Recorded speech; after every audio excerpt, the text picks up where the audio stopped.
Hello all, welcome to FDFS review of Brahma Anandam. Announcement time నుంచి కూడా ఒక మంచి పాజిటివ్ వైబ్ మెయింటైన్ చేస్తున్న సినిమా బ్రహ్మ ఆనందం. బ్రహ్మానందం గారు చాలా నాళ్ల తర్వాత ఒక ప్రధాన పాత్రలో నటించడం, వాళ్ళ అబ్బాయి హీరోగా నటించడం, అన్నిటికీ మించి స్వధర్మ ఎంటర్టైన్మెంట్ అనే బ్యానర్ను ఒక బ్రాండ్ లాగా మార్చిన రాహుల్ యాదవ్ నక్క ఈ సినిమాని నిర్మించడం, ఈ సినిమాకి చాలా పాజిటివ్ వైబ్ని లేదంటే మంచి ఆసక్తిని నెలకొల్పేలా చేశాయి. వ్యాలంటైన్స్ డే సందర్భంగా అంటే ఫిబ్రవరి 14 విడుదలైన సినిమా ఒక తాత మనవాళ్ళ ప్రేమ కథగా తెరకెక్కింది. ఆర్వీఎస్ నిఖిల్ ఈ సినిమాతో డైరెక్టర్గా డెబ్యూ ఇచ్చాడు. బేసిక్గా చాలా సింపుల్ స్టోరీ, అయితే కోర్ పాయింట్ ఏదైతే ఉందో అది చాలా అరుదుగా మన తెలుగు సినిమాలో ఎక్స్ప్లోర్ చేసిన పాయింట్ అనమాట. ఆ పాయింట్ ఏంటి అనేది ఇప్పుడు చెప్పేస్తే బాగోదు. సినిమాలో బ్రహ్మానందం అండ్ వాళ్ళ అబ్బాయిని తాత మనవాళ్ళుగా చూపించడం అనేది సినిమాకు బిగ్గెస్ట్ యూఎస్పీ అని చెప్పాలి. వాళ్ళిద్దరి మధ్య కెమిస్ట్రీ కానీ వాళ్ళ పెర్ఫార్మెన్సెస్ కానీ చాలా హృదయంగా ఉంటాయి. అలాగే ప్రతి పాత్ర, ఎస్పెషల్లీ వెన్నెల కిషోర్ కానీ, ప్రియా వడ్లమాని కానీ, దివిజా ప్రభాకర్ కానీ అందరూ చాలా బాగా చేశారు. ప్రియా వడ్లమాని స్క్రీన్ టైం చాలా తక్కువ ఉన్నప్పటికీ చాలా డీసెంట్ స్క్రీన్ ప్రెజెన్స్తో అలరించింది. దివిజా ప్రభాకర్ మంచి టైమింగ్ ఉన్న ఆర్టిస్ట్. సో అమ్మాయికి ఈ సినిమా తర్వాత మంచి క్యారెక్టర్ ఆర్టిస్ట్గా బిజీ అవ్వడం ఖాయం. వెన్నెల కిషోర్ కామెడీ అనేది చాలా బాగా వర్కౌట్ అయింది. అయితే అసలు అతని క్యారెక్టరైజేషన్ ఎందుకు అలా బిహేవ్ చేస్తుంది, దానికి కారణం ఏంటి అనేది ఇంకొంచెం బాగా ఎక్స్ప్లోర్ చేసి ఉంటే కనుక ఆ క్యారెక్టర్కి ఆడియన్స్ బాగా కనెక్ట్ అయ్యేవారు అనమాట. సో అది లేకపోవడం వల్ల అక్కడక్కడ కామెడీ పనిచేస్తే స్పెసిఫిక్గా సెకండ్ హాఫ్లో అతని క్యారెక్టరైజేషన్ బాగా ఎంజాయ్ చేసినప్పటికీ కూడా పూర్తి స్థాయిలో ఆ క్యారెక్టర్కి కానీ ఆ హ్యూమర్కి కానీ రిలేట్ అవ్వలేము. యాజ్ యూజువల్ బ్రహ్మానందం గారు చాలా బాగా నటించారు. ముఖ్యంగా సెకండ్ హాఫ్లో వచ్చే కొన్ని ఎమోషనల్ సీన్స్ కానీ, తన మనసులో ఉన్న విషయాన్ని బయటికి చెప్పాలా లేదా అని ఇబ్బంది పడే సందర్భాల్లో కానీ, మనవడితో తన భావోద్వేగాలను పంచుకోవాలనుకునే సందర్భంలో కానీ, ఇలాంటి సీన్స్లో ఆయన పెర్ఫార్మెన్స్ కానీ ఆయన ఎక్స్ప్రెషన్స్ కానీ చాలా బాగున్నాయి. అంటే చాలా రిలేట్ అవుతాం అనమాట. అరే మన ఇంట్లో తాత కూడా ఇలాగే అనుకుని ఉంటారు కదా, ఇలాగే అందరూ దూరమైనప్పుడు బాధపడి ఉంటారు కదా, ఇలాగే ఒంటరితనం కారణంగా బాధపడి ఉంటారు కదా, అలాంటి చాలా రిలేటబుల్ అంశాలు ఉన్నాయి. బ్రహ్మానందం గారు ఆ క్యారెక్టర్ని ప్లే చేయడం వల్ల ఒక పరిపూర్ణత అనేది వచ్చింది. రాజా గౌతమ్ ఈ సినిమాలో నిజంగా సర్ప్రైజ్ అయ్యి, ఎందుకంటే తన ప్రీవియస్ మూవీస్తో పోల్చుకుంటే చాలా బెటర్ పర్ఫార్మెన్స్ ఇచ్చాడు. అయితే అతని క్యారెక్టరైజేషన్ కూడా సెకండ్ హాఫ్లో ఎక్కడో వెన్నెల కిషోర్ చెప్పే, అంటే అందరూ అతను వదిలేశారు అందుకే డిటాచ్మెంట్ ఇష్యూస్ వచ్చాయి అనే ఒక ఎక్స్ప్లెనేషన్ ఇచ్చేంత వరకు అతను ఎందుకు అలా బిహేవ్ చేస్తున్నాడు ఏంటి అనే దానికి ఒక ప్రాపర్ ఎక్స్ప్లెనేషన్ లేదనమాట.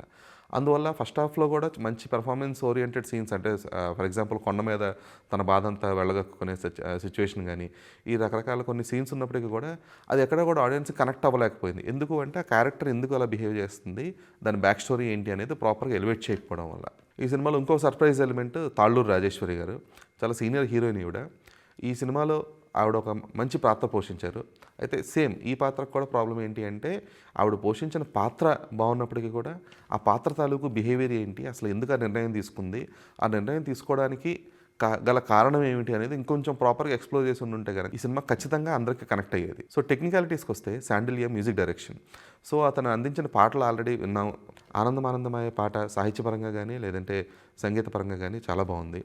అలాగే నేపథ్య సంగీతం కూడా, అంటే కామెడీ వచ్చేటప్పటికి ఒక రకమైన నేపథ్య సంగీతం, ఎమోషనల్ సీన్స్కి వచ్చేటప్పటికి ఒక రకమైన నేపథ్య సంగీతంతో, అంటే తను చాలా హార్డ్ వర్క్ చేశాడు ఈ సినిమాకి. అంటే సినిమాకి ఒక టెక్నీషియన్ 100% ఇచ్చాడు అంటే కనుక అది ఖచ్చితంగా శాండిలియా పిసపాటి. మితీష్ సినిమాటోగ్రఫీ వర్క్ కూడా డీసెంట్గా ఉంది. అయితే ప్రొడక్షన్ నుంచి అతనికి సరైన సపోర్ట్ లేదనైతే అనిపించింది. ఎందుకంటే సినిమా మొత్తం చాలా తక్కువ లొకేషన్స్లో చుట్టేయడం కారణంగా మహా అయితే ఫ్లాటు, ఊరు, ఆ ఊర్లోని అతి కొన్ని లొకేషన్స్ తప్పితే సినిమాలో ఎక్కడ కూడా ప్రాపర్ లొకేషన్స్ ఎక్స్ప్లోరేషన్ కానీ ఇవన్నీ కూడా లేదనమాట. సో మితేష్కి చాలా లిమిటెడ్ బడ్జెట్లో చాలా మంచి అవుట్పుట్ ఇచ్చాడని చెప్పాలి. అంటే కలర్ గ్రేడింగ్ వైజ్ కానీ లేదంటే లైటింగ్ విషయంలో కానీ చాలా కేర్ తీసుకున్నాడు. అయితే ఎక్కడైతే ఒక ప్రాపర్ ఎమోషన్ సీన్స్కి కొంచెం కలర్ అనేది తగ్గాలో, లేదంటే ఏదైనా ఎమోషన్ అనేది ప్రాపర్గా ఎలివేట్ అవ్వాలనుకున్నప్పుడు ఆ లైటింగ్ విషయంలో లేదంటే ఆ కలర్ టోన్ విషయంలో ఇంకొంచెం కేర్ తీసుకుని ఉంటే కనుక ఆ స్పెసిఫిక్ సీన్స్లో ఎమోషన్ అనేది ఇంకా బాగా ఎలివేట్ అయ్యేది. But still Mitheesh did a decent work. So ఫైనల్గా డెబ్యూ డైరెక్టర్ ఆర్వీఎస్ నిఖిల్ పనితనం గురించి మాట్లాడుకోవాలి.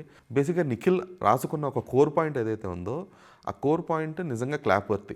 ఎందుకంటే ప్రజెంట్ సమాజానికి, అందులోనూ ముఖ్యంగా ఈ ఓల్డేజ్ హోమ్ సంస్కృతి రోజు రోజుకి పెరుగుతున్న సందర్భంలో ఈ కోర్ పాయింట్ అనేది చాలా క్రూషియల్. అయితే ఆ కోర్ పాయింట్ చుట్టూ అల్లుకున్న డ్రామా ఏదైతే ఉందో ఆ డ్రామా అనేది ఈ సినిమాకి నెగిటివ్గా మారింది. ఎందుకు అంటే ఏ క్యారెక్టర్కి కూడా స్పెసిఫిక్గా ఎస్టాబ్లిష్మెంట్స్ లేకపోవడం, క్యారెక్టర్ ఆర్క్స్ అనేవి ప్రాపర్గా ఎలివేట్ అవ్వకపోవడం, అన్నిటికీ మించి అతను ట్విస్ట్గా చూపించాలనుకున్న ఒక విషయాన్ని స్పెసిఫిక్గా ఇంటర్వల్ బ్లాక్ అని ముందే ఫిక్స్ అయిపోయి దాని చుట్టూ డ్రామా అల్లుకోవడం కారణంగా ఇది ఫస్ట్ హాఫ్లో కానీ సెకండ్ హాఫ్లో కానీ ఇది సాగతీతలా అనిపించింది. ఆ కోర్ పాయింట్ని ఇంకొంచెం బాగా ప్రాపర్గా ఎలివేట్ చేసి Talluru Rajeshwari and Brahmanandam combination scenes కానీ లేదంటే వారి మధ్య డ్రామా కానీ, అలాగే రాజాగౌతమైన బ్రహ్మానందం నడుమ డ్రామా కానీ ఇంకొంచెం ప్రాపర్గా ఎమోషనల్గా వర్కౌట్ అయి ఉంటే కనుక ఖచ్చితంగా తెలుగు సినిమా చరిత్రలో బ్రహ్మ ఆనందం అనేది ఒక మంచి సినిమాగా మిగిలిపోయేది. ఆ రెండు విషయాలు లోపించడంతో ఒక సగటు సినిమాగా మిగిలిపోయింది. బట్ బ్రహ్మానందం హృద్యమైన నటన కోసం, శాండిల్య సంగీతం కోసం, రాజా గౌతమ్ మెచ్యూర్డ్ పర్ఫార్మెన్స్ కోసం ఈ సినిమాని కుటుంబం అంతా కలిసి థియేటర్లో చూడొచ్చు. This is Dheeraj signing off.